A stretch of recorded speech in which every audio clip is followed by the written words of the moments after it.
तो यार मार्वल ने फैंटास्टिक फोर मूवी के ट्रेलर में गैलेक्टस का थोड़ा थोड़ा अंग प्रदर्शन किया था, पूरा लुक देखने को नहीं मिला था। लेकिन अभी एक पोस्टर लीक हुआ है जहां पर गैलेक्टस का लुक देखने को मिला। काफी ब्लरी है तो समझ सकते हो जापान से ही लीक हुआ होगा। अब मार्वल ऐसी हरकतें पहले भी कर चुका है जिससे कि उनकी मूवी की और कैरेक्टर्स की हाइप बढ़े और बात होती रहे। तो यहाँ पर जो गैलेक्टस का लुक है वो बिल्कुल ही कॉमिक एक्यूरेट है, कलर्स भी सेम है। अब ये मूवी जितना भी मुझे समझ में आ रही है इसकी सारी चीजें कॉमिक से बिल्कुल ही सिमिलर होने वाली है, क्योंकि एक अलग यूनिवर्स में सेट है। बाकी एमसीयू से मूवी बिल्कुल लास्ट में कनेक्ट होगी, तो उससे पहले ये बिल्कुल सेल्फ कंटेंट मूवी फील होगी।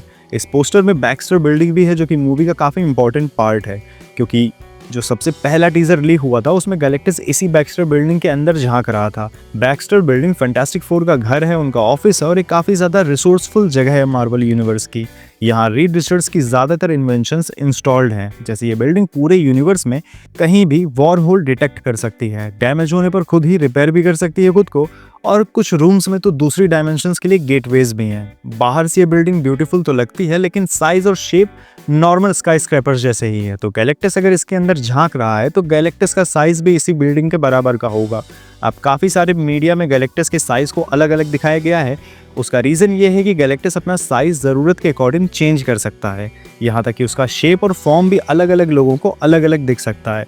इसीलिए कभी वो प्लैनेट से बड़ा दिखता है और कभी कभी वो क्लाउड्स जैसा दिखता है। वैसे ऐसा माना जाता है कि क्लाउड्स वाली फॉर्म ही गैलेक्टस की नेचुरल फॉर्म है। Rise of silver surfer movie में भी गैलेक्टस बादलों जैसा दिखा था, और इस ट्रेलर में भी जो एक प्लैनेट डिस्ट्रॉय होता हुआ दिखा है अर्थ जैसा, उसके आसपास वैसा ही क्लाउड फॉर्मेशन है, जिसकी वजह से लोगों का मानना है कि ये मूवी के लास्ट का सीन होगा जहां पर गैलेक्टस फैंटास्टिक फोर की अर्थ को डिस्ट्रॉय कर रहा है और फैंटास्टिक फोर वहां से एस्केप कर रहे हैं। लेकिन तुम ही सोचो, काफ़ी ऑड नहीं है कि मार्वल इतनी कैजुअली मूवी की एंडिंग पहले ही ट्रेलर में स्पॉइल कर दे रहा है। इसीलिए ये वो नहीं जैसा देखने से लग रहा है। इसको समझने के लिए गैलेक्टस के प्लैनेट खाने के तौर तरीके को समझना पड़ेगा, क्योंकि गैलेक्टस कोई प्लैनेट खड़े होकर चबाने नहीं लगता है, बल्कि उसके पास एक एलिमेंटल कन्वर्टर नाम का डिवाइस है जो प्लैनेट के सारे ऑर्गेनिक मटेरियल्स, ओशन, सब कुछ को प्योर एनर्जी में कन्वर्ट कर देता है, जिस एनर्जी को गैलेक्टस कंज्यूम करता है और इसके बाद वो प्लैनेट बिल्कुल ही वेस्ट और लाइफलेस हो जाता है। इसी तरह से गैलेक्टस ज़्यादातर प्लैनेट्स खाता है और मोस्ट प्रोबेबली यही तरीका इस मूवी में भी यूज़ होगा। और ये जो प्लैनेट डिस्ट्रॉय होता हुआ दिख रहा है, ये फैंटास्टिक फोर किसी दूसरे प्लैनेट को गैलेक्टस का शिकार बनते हुए विटनेस कर रहे हैं। हो सकता है जब सिल्वर सर्फर अर्थ पर गैलेक्टस की धमकी देने आएगी तो फैंटास्टिक फोर की टीम दोबारा से स्पेस में जाएंगे, ये देखने कि सिल्वर सर्फर की धमकी में कितनी सच्चाई है और गैलेक्टस चीज़ क्या है। इसी ट्रिप में इन्हें गैलेक्टस कोई दूसरा प्लैनेट कंज्यूम करता हुआ दिख जाएगा, जिसके बाद फैंटास्टिक फोर की टीम काफ़ी ज़्यादा पैनिक हो जाएगी, क्योंकि रीड रिचर्ड्स जब बोलता है कि उसे नहीं पता इस थ्रेट से वो लोगों को बचा पाएगा या नहीं, तो ये तभी का सीन होगा।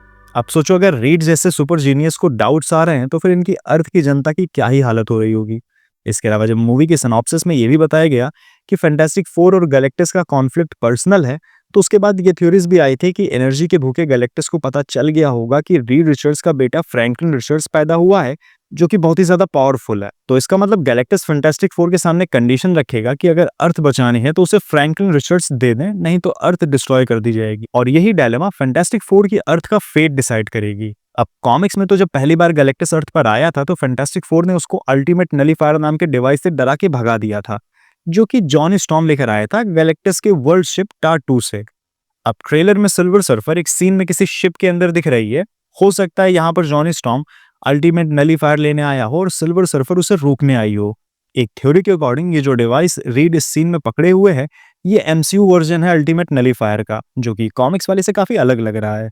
खैर, ये डिवाइस इतना पावरफुल है कि इससे सिर्फ गैलेक्टस को डराया गया था, इसको यूज नहीं किया जाता है, क्योंकि इसको यूज करने पर पूरा का पूरा प्लेनेट ऐसे डिस्ट्रॉय हो जाएगा। इसीलिए या तो इसे एमसीयू के लिए चेंज कर दिया गया हो, या रीड ने किसी तरह से इसकी पावर को रेगुलेट करने का तरीका डिस्कवर कर लिया हो, जिससे कि सिर्फ गैलेक्टस को ही हर्ट करे ये वेपन। अब अगर मूवी के लास्ट में फैंटास्टिक फोर को मेन एमसीयू यूनिवर्स में आना है तो इस यूनिवर्स और इस अर्थ को डिस्ट्रॉय होना ही पड़ेगा। अभी काम गैलेक्टस करता है या फिर इनकर्जन्स, ये मूवी देखकर ही पता चलेगा। खैर, तुम्हें कैसा लगा गैलेक्टस का ये लुक और मूवी को लेकर तुम्हारी क्या क्या थ्योरीज हैं, कमेंट्स में बताओ। तो ठीक है, अब आज इस वीडियो में इतना ही, मिलते हैं नेक्स्ट वीडियो में।